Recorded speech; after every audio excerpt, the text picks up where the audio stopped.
This video is the key to understanding all my other videos. Is there a right way to think? Now, automatically that might sound kind of scary. Oh my God, he's going to tell me how to think. Isn't that like dangerous, crazy religions? Don't they tell you how to think? But the danger doesn't lie in being taught how to think. The danger lies in being told what to think. Contemplate this carefully. You have never been taught how to think. Don't you find that odd? The reason why you haven't been taught how to think is because those that don't know how to think properly are easy to manipulate. Right now, we're going to dive into how to think so that you can shield yourself from those who try to tell you what to think. My name is Morgue, and if you're new here, subscribe right now to join our War of the Mind. My content is controversial, so make sure you hit the bell to turn on all notifications so you'll know when something new comes out. I want you to notice that religions never teach you how to think. They only tell you what to think. In fact, they fuck up the how to think part by getting you to believe in toxic ideas like faith, which is belief in something for no reason. Also notice that in the public school systems, you are never taught how to think either. You're only taught what to think. Understanding how to think is monumentally important because this will give you the tools to unlock the secrets of existence for yourself using your own mind, as well as shielding yourself from propaganda and people trying to get you to eat up their toxic bullshit. You'll often hear people say things like, oh, there's no way that we can understand existence. The human mind just can't grasp it. It's dangerous to buy into the idea that it's impossible for humanity to understand existence, because if you believe that, then you will automatically not look for the answers because you think that it's impossible already. The greatest thinkers, the rationalists, have always said that we can know, and that all one must do is look within their mind. Know thyself, and you will know the universe and the gods. All the great systems, all the truly enlightened systems, are about obtaining knowledge, not denying knowledge. All these mystical and new age beliefs that say that we can't know are anti-knowledge. All truly forward-thinking systems are pro-knowledge and are about knowledge seeking so that we can know the universe and become God. We are on an evolutionary spiral, a trajectory to divinity. We are the absolute, and the whole purpose of the universe is to know ourselves and know existence better and better. If we deny that and shield ourselves from knowledge, we are literally pitting ourselves against evolution and the purpose of existence. So how does one go about trying to understand existence? It just seems like there's so many options. Everyone's saying something different. How do you know what's true? How do you know what's bullshit? How can you trust your own thought process? The key to all of this and giving you the tools to be able to find the answers yourself is to understand that logic and reason is the key to everything. It's very important to understand what that means because scientific materialism has given logic and reason a bad rap. Logic and reason does not mean that everything is reducible to physical causation, or that everything is material, or that everything has a common sense explanation. That is the empirical materialist stance, which is actually opposed and the opposite of the rationalist stance and the idealist stance. There is only one principle, one guiding axiom to all of reality. And that one master principle, that master axiom, is the principle of sufficient reason. Now, what does the principle of sufficient reason mean? It means that for everything that exists, there must be a sufficient reason why it is thus and not otherwise. That might seem kind of complicated, but all this means is that for whatever exists, there must be a reason why that thing exists in the way that it does. It has to have a reason for its existence. In other words, it can't just randomly pop into existence for no reason. It can't just miraculously appear. It has to have a reason for its existence. It does not mean that the reason has to be compatible with common sense or that the reason has to be of a physical nature. All that it means is that for anything that exists, there must be a sufficient reason for why it is the way that it is instead of it being a different way. For example, if you're walking down the street and come across a red ball, there must be a reason why that red ball is there. In other words, maybe the reason is that a child kicked it into the street. Maybe the reason is that an alien materialized it there. We might not know what the reason is, but it has to have a reason. It can't just have popped into existence randomly for no reason whatsoever. While I was editing this, I realized that the word reason might be confusing for some who aren't familiar with how it's used in the philosophical sense. When I say that everything has a reason, it does not mean that everything that happens has some sort of deep, meaningful, preordained significance. So for example, when I say there's a reason that the red ball is in the street, it does not mean that the red ball is in the street because it's going to cause a car to swerve and not hit an old lady. That's not what we're talking about. What we mean is that a child put it there, or a bird dropped it. If it's helpful, you can replace the word reason with cause. Something happened to cause the red ball to be in the street. The only problem with thinking in this way is that some people will think that that means that everything must have a physical cause, or that this is a clockwork mechanistic universe.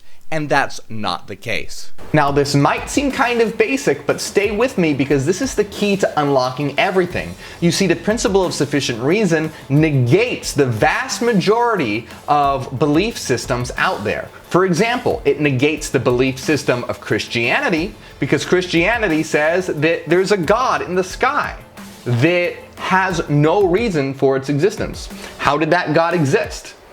They can't answer that question. They cannot give a sufficient reason for the existence of that God. Therefore, that system is not compatible with the principle of sufficient reason. It's not a rational system, therefore it is false. Now contemplate the theory of the Big Bang. The Big Bang is posited as having randomly happened for no reason. There is no rational explanation for it, therefore it is not compatible with the principle of sufficient reason, and it is a false theory. It is not compatible with reason. It cannot answer what happened before the Big Bang, and it cannot give a sufficient reason for the cause of the Big Bang. Therefore, the theory of the Big Bang is incomplete and a false theory.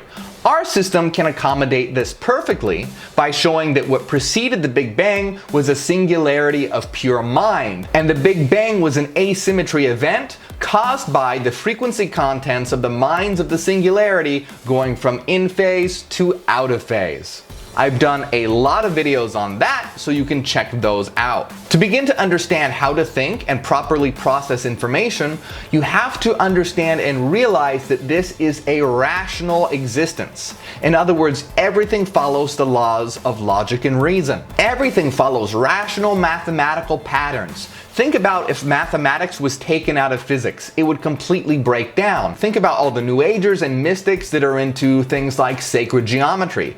Think about all those who do psychedelics and witness through their trips the mathematical patterns of existence itself. Everything points to the fact that this is a rational mathematical reality. However, whenever you just say it outright that this is a rational reality, suddenly people think that that's a wild idea. Reality isn't rational, it's this weird mystical thing. But do you see the cognitive dissonance here when rational pattern is a part of everything? People who do psychedelics literally witness it. If you remove mathematics from physics, it would completely break down. Reality relies on mathematical pattern. This is a reality of patterns, mathematical patterns that follow rational rules and laws that govern them. It is pattern itself. They are the laws. Objective reality operates in a certain way. And then subjectively, we have an idea of how reality operates. Our task is to have subjectivity conform to objectivity. In other words, objective reality follows a certain pattern. And if we want to understand reality, we have to make our subjective minds, our own thought processes, match the process of objective reality itself. If there's a mismatch, we won't be able to understand existence. Let's say that reality was written in Chinese, but we refused to learn Chinese and only thought in English. Well, we would have no chance of ever understanding reality. So reality follows rational pattern. And everyone who's trying to understand reality through faith or mysticism or materialism aren't going to ever be able to understand existence because they aren't speaking the same language of existence. Their thought process doesn't match the process of reality itself. So if you want the key to unlocking existence and understanding how it works, you have to get your mind to function in the same way that reality itself functions. And again, this is a rational existence. Everything follows logic and reason. That doesn't mean that this is a boring reality. This is a reality of mind, a shared mathematical dream space where we can create whatever we so will when we come together. However, it still follows rational rules, laws, and pattern. These laws, rules, and pattern are what enable us to interact and exist in this reality in the first place. If we removed rational pattern from existence, there would just be constant chaos and randomness happening at every moment. Really, reality itself would collapse because there would be no structure for it to hang itself on. Everything must have a reason. I want you to take a look at all the ancient pagan and occult and esoteric symbology and notice that it's all geometrical. This is because they understood that reality follows a pattern. These geometrical shapes don't exist just because the people who started using them thought, oh, this is a really cool symbol. No, it was to emphasize the fact that this is a reality based on patterns. Things like the pentagram emphasize that it's a pattern. This was a secret symbol used by Pythagoras in his secret society. And his society, Pythagoras himself, said that reality is a mathematical existence, a reality of pattern. And this is why the religious hated the pagans and their mathematical symbols, because they were saying that reality was based on a structure, a pattern, rather than a creator god. Religious fundamentalist symbols are completely different from the mathematical, rational pagan symbols. This is why the church would condemn these symbols as being evil and heretical, because the ancients knew that this was a reality that followed rational patterns, and their symbols reflected this. We can know the truth of existence. The universe is a mind that follows rational patterns, that's trying to understand itself. And through us, we are part of the universe as individual minds. And we can understand that pattern once we know how to speak its language, so to speak. And we have understood that language. That is how we know the answers to existence. Remember that this is a rational reality and everything must follow rational laws. That's why we start with nothingness, with zero. And from nothingness, from zero, we can rationally deduce all of reality. Check out my video on the void to see exactly how that's possible. In other words, we start with absolutely nothing, then follow the rules of reason, and from absolutely nothing, we can explain all of existence. Now, when I say all of existence, that doesn't mean every single detail, but we have the edge pieces of the puzzle figured out. Imagine that you're putting a puzzle together. And when you're putting the puzzle together, you get all the pieces that form the edges. Now, you might not have completed the puzzle completely, but the edges are done. You know that that part is right and that you don't have to keep fiddling with it. You can now work on the other parts. Our system has figured out the big picture, the edge pieces of all of existence. Starting from nothing, we can derive how existence is possible. Now, of course, there are a lot of details to figure out, but we know the big picture, the essence, the purpose of the universe. Now, to say this is a rational existence doesn't mean that everyone and everything behaves rationally. It simply means that everything follows an ordered pattern. People can still behave crazy, and they do, people are nuts. That doesn't change the fact that reality follows rational laws. For example, if you're playing a computer game, the game follows a code, but the characters in the game can still do crazy things. That doesn't change the fact that there still is a code that underlies the game that allows the characters to behave in that way. The philosopher Mike Hockney says, "Everything is fundamentally imbued with ontological reason. This type of reason does not proceed by way of smooth operations that we might associate with a computer, but by way of contradiction, opposition, conflict. That is, reason works itself out via a vast cosmic struggle where slowly but surely, after many setbacks and defeats, the type of flawless computer reason that we normally think of starts to emerge. This type of reason is the highest product of the dialectic, its culmination, its omega point, the absolute. We might say that reason evolves from something chaotic to something of pure order and organization. So to say that this is a rational reality doesn't mean that this is a clock-like sort of mechanistic existence. It simply means that everything in existence follows rational pattern, laws. If you really think about this, you'll see that it just must be true. To try and deny it is literal insanity. Because all we're saying is that for everything that exists, there must be a reason for why it exists the way that it does. That's all we're saying. And if you deny that, then you're saying that things can exist for literally no reason at all. Not that it might have a reason, but we just don't know it right now. No, that it can exist for literally no reason. And that is insane. It's crazy. Humans are naturally looking for reasons and explanations to something. Just think about whenever you're trying to tell someone something, right? You're trying to convince someone of something. Well, they'll ask you, well, what's the reason I should believe you? No matter what, people will ask for a reason. And as they should. I want you to think about it this way. If you don't believe something that someone says, unless they give you a reason for it, you've already implicitly confirmed that the principle of sufficient reason is true, because you need a reason to believe that person. And as you should. That's great. So the next step is to just realize that everything must have a reason, even if that reason is immensely complicated, or we don't know what it is right now.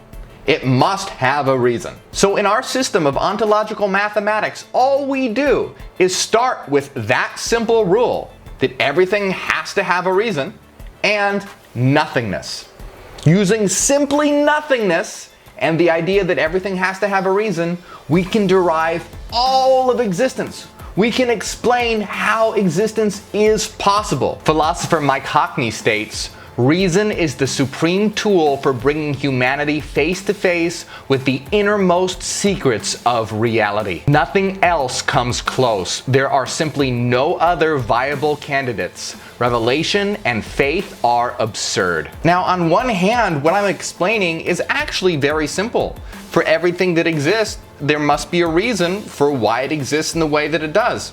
Everything has to have a reason for its existence. Face value, that seems really simple. But if you can understand what I'm talking about in this video, you are already more intelligent than 99% of humanity. Because even though this should be blatantly obvious, people have completely missed it, and they turn to faith and mysticism and prayer and revelation, or simply saying that it's impossible to know, rather than understanding that this is a rationally ordered existence that we can know because we are a part of it. Think about it. We start with literally nothing and just the idea that everything has to have a reason. And from that, we can explain existence. We can explain all of it. So people who say, oh, there's no way that you can understand existence, we already have. We have understood it. We have explained it, starting with nothing but reason and the idea of nothing. We have explained it. So don't come to us saying it's impossible to know, because we already do. It's really not our fault if you're not smart enough to understand our explanation. That's the problem right there, is that humanity for the most part is too dumb to understand it. So rather than admit that, they make up the idea that it's impossible to understand. But we've already explained it. But people close their eyes and plug their ears and go, la la la, I'm not listening. It's really crazy. It's like they're saying, oh, you know what? Roses don't exist. And we're going, no, here's a rose. It's right here. And they're just like, no, roses don't exist. No, I'm not gonna look, but roses don't exist.